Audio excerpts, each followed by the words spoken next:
Olá, tudo bem com vocês? Estava perguntando para mim mesmo esses dias, qual será que é a molécula responsável pela herança da fofura? Várias características comportamentais nossas e de diversos animais, elas também têm uma base genética. Sejam elas características de interação com outros indivíduos da mesma espécie, com indivíduos de outras espécies. Normalmente nós temos algum tipo de controle genético e que, consequentemente, pode também passar por um processo de herança. Mas a parte disso, que outras características nós podemos também avaliar e pensar se elas têm algum padrão de herança? Ou mais que isso, qual é o mecanismo que leva a essa herança? Essa nossa pergunta, como por exemplo, por que eu tenho 2 patinhos amarelos e um patinho preto aqui nadando nesta pia? E melhor, qual é a molécula que leva a eu ter 2 patinhos amarelos e 2 patinhos pretos aqui nadando nessa banheira? Qual a molécula em 2 sentidos? Tanto qual é a molécula que foi herdada dos pais para essa nossa prole de patinhos, quanto quais proteínas estão envolvidas com a produção e o desenvolvimento dessa coloração. E melhor, como que todos esses entes interagem dentro da célula para gerar a diferença fenotípica, a diferença de cor entre eles.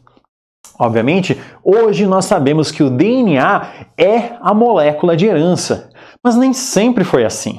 Nos idos de Gregor Mendel, nós não sequer fazíamos ideia de qual era o tipo de molécula que estaria relacionada com o processo de herança. Assim, nós começamos lá com Mendel estudando as suas ervilhas em 1865. Depois de muito tempo, nós propusemos o termo genética em 1905 com William Bateson. Então agora nós já temos até um nome para a nossa disciplina. Nome esse que aí apresenta seus cerca de 115 anos de ser postulado. Até que em 1928, Frederick Griffith propôs que existia um princípio transformante. Percebam que até agora nós não sabemos absolutamente nada de DNA. Nós sabemos apenas lá de Mendel de que existe algum tipo de mecanismo que pode nos auxiliar em prever qual é o fenótipo de uma prole dado um determinado cruzamento. Mas qual é a molécula? Como isso funciona? Quais são os princípios relacionados? Vamos ver os experimentos importantes para a compreensão do DNA como uma molécula relacionada com a herança?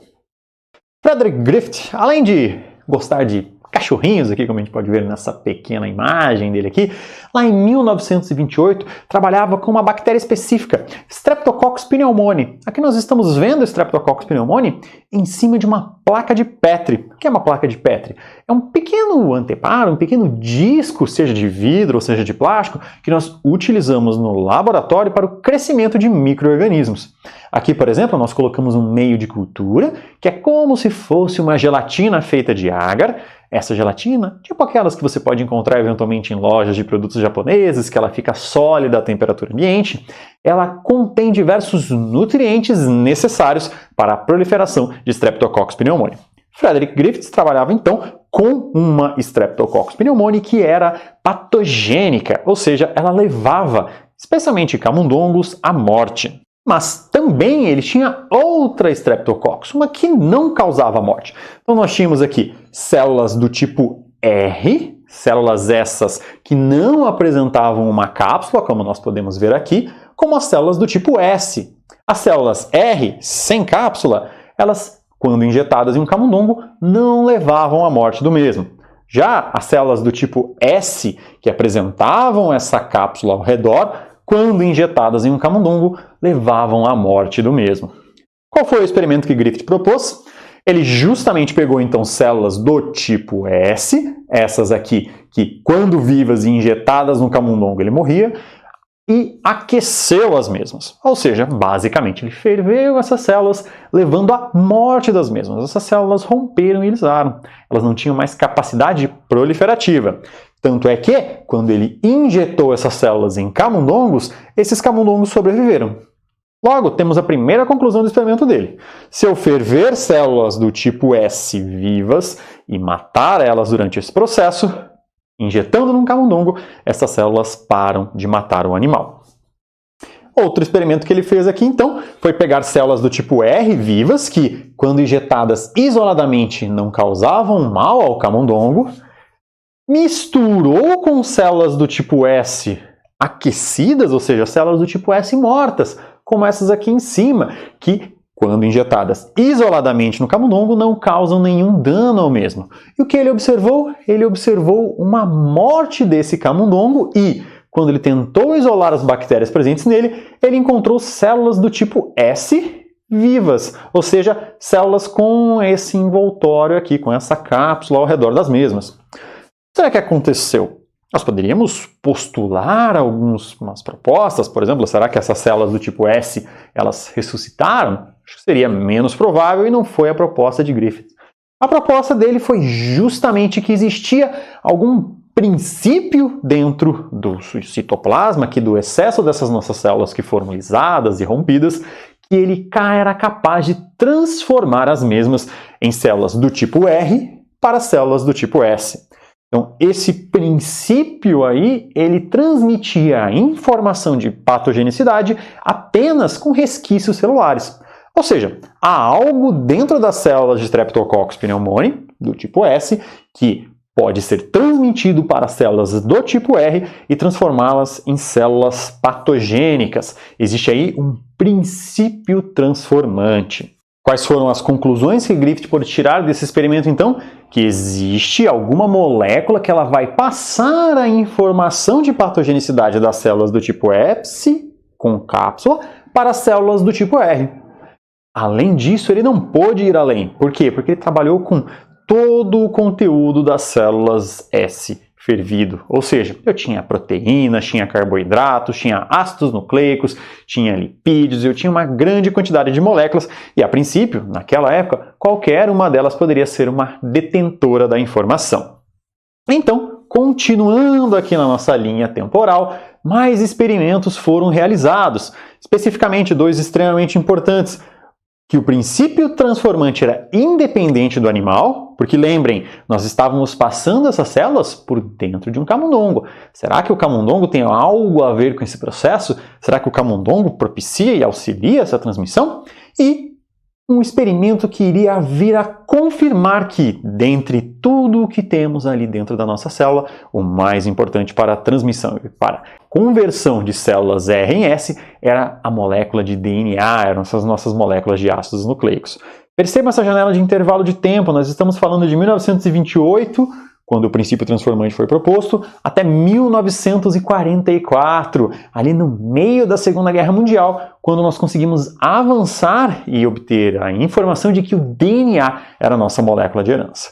Não esqueçam que durante todo esse tempo, essa nossa ciência, esse nosso processo social de produção do conhecimento, ele estava sendo impactado fortemente por tudo ao redor. O primeiro experimento de 1931, proposto por Cia e Dawson, qual era o objetivo? Confirmar que o camundongo não tinha nenhuma relação com o processo. Então, eles pegaram aqui células do tipo R vivas, células que não têm aquela nossa cápsula, observaram elas em uma suspensão, ou seja, em um meio líquido e não mais naquele meio sólido, e elas estavam ali viáveis. Essas células foram então plaqueadas aqui naquelas nossas placas de Petri que eu mencionei e foram obtidas células do tipo R vivas e proliferativas. Até aí, era o nosso esperado. Eu não fiz nenhum procedimento físico ou químico para matar essas células, eu esperava que as mesmas se mantivessem vivas. Ele pegou células do tipo S e matou as mesmas por aquecimento. Células essas que detinham essa cápsula, esse envoltório ao redor, quando aquecidas, assim como o Griffith fez, e plaqueadas em meio de cultura, nós não tínhamos proliferação celular, ou seja, essas células realmente morreram e eram incapazes de crescer em laboratório. Mas aí, o que Cia e Dawson fizeram? Eles justamente pegaram células S, mortas por aquecimento, as do nosso slide anterior, e adicionaram também com as células que nós já vimos R vivas, ou seja, sem o camundongo dentro de um tubo de ensaio. Ao fazer essa adição, foi utilizado também um soro que era capaz de precipitar apenas células do tipo R. Isso quer dizer, era uma molécula ali, antigênica, que era capaz de reconhecer apenas as células sem a nossa cápsula e precipitar as mesmas nos tubos. Ou seja, aqui embaixo eu tinha apenas células do tipo R. E no sobrenadante eu só poderia ter células do tipo S. Mas lembrem, as células do tipo S que foram adicionadas eram células que foram mortas por aquecimento. Logo, elas eram incapazes de proliferar. Assim, eles pegaram nosso tubo com o sobrenadante contendo apenas células do tipo S, que a princípio não estariam vivas, e plaquearam. A surpresa deles ali, então, foi justamente encontrar células do tipo S vivas e proliferativas. Ou seja, resultados muito similares ao que Griffith observou olhando a sobrevida do camundongo. Ou seja, independentemente do animal, Streptococcus pneumoniae de alguma forma conseguia transmitir a informação das células do tipo S para as células do tipo R. Então, nós avançamos um pouco no nosso conhecimento aqui e agora eu sei que o camundongo não é parte do processo de transformação. Mas ainda assim, de todo aquele conjunto de material que estava nessas células aquecidas e mortas, qual era o mais importante? Qual será que era o imprescindível? Como as proteínas eram mais complexas, elas variavam, nós temos proteínas que formam o nosso cabelo, nós temos proteínas que estão aqui auxiliando a formação da nossa pele, era muito mais provável que essa molécula altamente complexa fosse a molécula responsável pela herança. Mas será que isso era verdade? Será que aquela molécula altamente complexa era quem transmitia a informação? Existia também uma molécula lá não muito interessante, que variava muito pouco, tinha uma estrutura ali desconhecida até então, mas que não era tão promissora. O que foi feito? Nós tentamos ali com Avery, MacLeod e McCarty fazer um experimento para descobrir qual tipo de célula, qual tipo de material na célula, na verdade, é realmente o que transmite a informação hereditária. Como funcionou o experimento deles? Basicamente, a ideia foi a mesma. Eles partiram de células do tipo S que foram mortas por aquecimento. Acontece que eles colocaram enzimas dentro dessa solução de células mortas. Enzimas capazes de degradar moléculas específicas. Por exemplo, eles colocaram aqui nenhuma enzima. Logo, todo o nosso conteúdo celular estava presente. O animal que foi injetado com isso veio a falecer e células S foram obtidas. Eles colocaram também enzimas capazes de degradar polissacarídeos, ou seja, na solução aqui de células S mortas misturadas com células R vivas, eu tinha tudo menos polissacarídeos. Ao injetarem isso no animal, o que foi observado? Que o mesmo também veio a falecer. Mas eles continuaram testando enzimas capazes de degradar cada uma das macromoléculas importantes. Por exemplo, uma lipase, uma enzima que vai degradar lipídios. Qual foi a consequência? Animal morto. Uma RNase, uma enzima que é capaz de degradar RNA. Também camundongo morto. Uma protease, aqui o mais interessante, uma enzima que era capaz de degradar outros tipos de proteínas e que eram as mais prováveis de serem o fator de herança. Mas assustaram-se com o resultado, afinal, o animal também veio a falecer. Ou seja, nenhuma dessas moléculas aqui ela estava relacionada com o processo de hereditariedade. Aí foi observado que, se por acaso eu incubasse as minhas células do tipo S mortas com uma enzima capaz de degradar o DNA, ou seja, uma DNase, essa enzima acabava com essa molécula e o camundongo sobrevivia. Quando eu pegava a solução de células do tipo S e degradava o DNA, eu não conseguia recuperar células do tipo S mais em solução. Assim, nós conseguimos concluir que o DNA era o princípio transformante proposto por Griffith lá em 1928. Percebam que foram décadas de trabalho para partirmos ali da informação, em 1928, de que existia alguma molécula que passava informação, esse nosso princípio transformante. Outro aqui, que o camundongo não era parte desse processo de transformação, até que nós chegássemos definitivamente ao ponto em que o material genético fosse detectado como uma molécula de DNA. E isso realmente se mostrou verdade para diversos organismos. Mas e os vírus? Qual é a situação deles? Será que eles também apresentam o DNA como molécula de herança? Nós precisamos realizar outros experimentos para conseguir comprovar ou refutar essa hipótese. Ou até mesmo perceber que para este universo aqui toda a parte, as coisas são um pouquinho mais complexas. Então, foram realizados dois experimentos extremamente importantes aqui em 1952 e um pouco depois. Hershey e Chase descobriram que o DNA é o material genético do fago, ou seja, do vírus que ataca bactérias. E, logo depois, um vírus de RNA foi observado em 1957. Ou seja, nós poderíamos ter, dentro dos vírus, tanto os que apresentavam DNA como material genético, quanto os que apresentavam RNA como material genético. Vamos ver como eles chegaram a essas conclusões? O experimento de Hershey e Chase, eles utilizaram radioatividade. A radioatividade ela andou lado a lado e ainda anda, mas com menos importância, de diversas descobertas da biologia molecular. Explorar a emissão dessas ondas radioativas. O experimento de Hershey e Chase de 1952 utilizou a radioatividade como ferramenta. Explorar a emissão de partículas radioativas por átomos e moléculas foi uma grande ferramenta muito utilizada e que hoje está um pouco menos em voga dentro da genética molecular. Qual foi o procedimento deles? Eles marcaram proteínas com átomos de enxofre radioativos, ou seja, átomos esses capazes de emitir algum tipo de radiação. Marcaram também, separadamente, moléculas de ácido nucleico com fósforo radioativo. Já vamos entender em outra aula qual é o motivo de utilizarmos o fósforo dentro do contexto do ácido nucleico ou do DNA aqui especificamente. Fazendo isso, nós tínhamos um tipo de fago que apresentava as proteínas radioativas e outro tipo de fago que apresentava o DNA radioativo. Qual foi o procedimento? Colocar esses fagos para infectarem as bactérias-alvo. Então, por exemplo, aqui na nossa primeira situação, nós interagimos os fagos aqui com a nossa bactéria, ocorreu a inserção do material genético deles, que é DNA, dentro da nossa bactéria, e depois eles foram fisicamente separados com um liquidificador, com algo que agitasse e separasse as bactérias dos nossos fagos. Quando eu procurei a radioatividade aqui nesse primeiro contexto, eu encontrei a mesma nos capsídeos que estavam ali voando, soltos, flutuando no nosso meio de cultivo após, por exemplo, uma centrifugação. Assim sendo, a radioatividade obtida do nosso fago ficou no sobrenadante, ficou no líquido em cima da cultura. Logo, ela não entrou dentro da bactéria. Quando nós observamos o mesmo experimento realizado com o DNA marcado radioativamente, qual foi a consequência?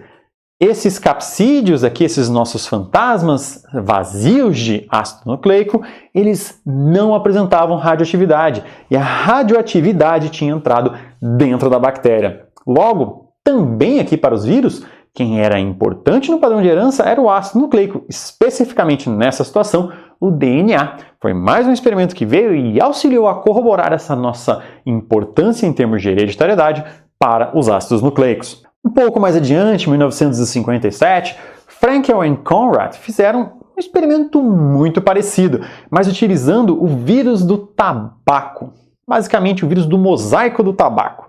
Esse vírus causa uma doença foliar nas plantas de tabaco, é muito danoso para a economia, mas se mostrou uma boa ferramenta para estudos moleculares.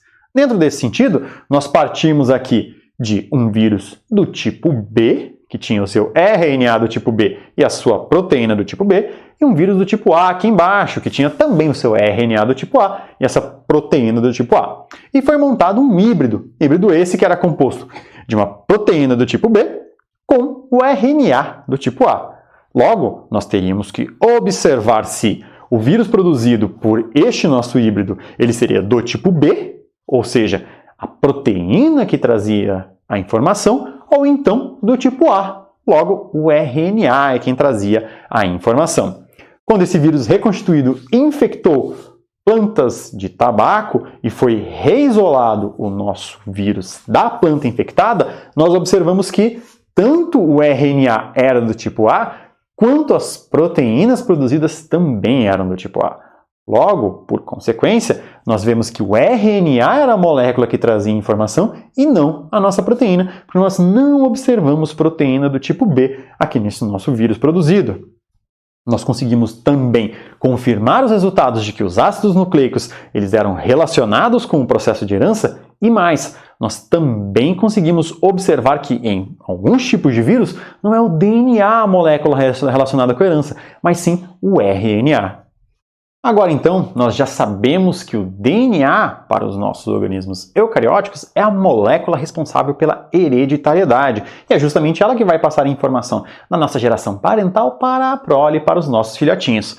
O nosso objetivo nas nossas próximas aulas vai ser descobrir como ocorre esse processo. Não necessariamente como ocorre nesse sentido, mas qual é o princípio molecular para a transmissão e a hereditariedade e como nós podemos prever esses padrões. Para isso, nós precisaremos saber, por exemplo, como que essa molécula de DNA ela se mantém, qual é a sua estrutura, qual é a sua composição e como a mesma é replicada, além de como a informação flui a partir dessa molécula até a expressão de determinado fenótipo. Caso você precise rever algum conceito que nós trabalhamos aqui nesse vídeo, eu sugiro que você desça na descrição do mesmo. Ali você irá encontrar a minutagem dos tópicos específicos e pode clicar nela e ir para uma posição específica. Ou então, utilizar aqui na própria barra do vídeo e escolher o capítulo do seu interesse. Até mais e bons estudos!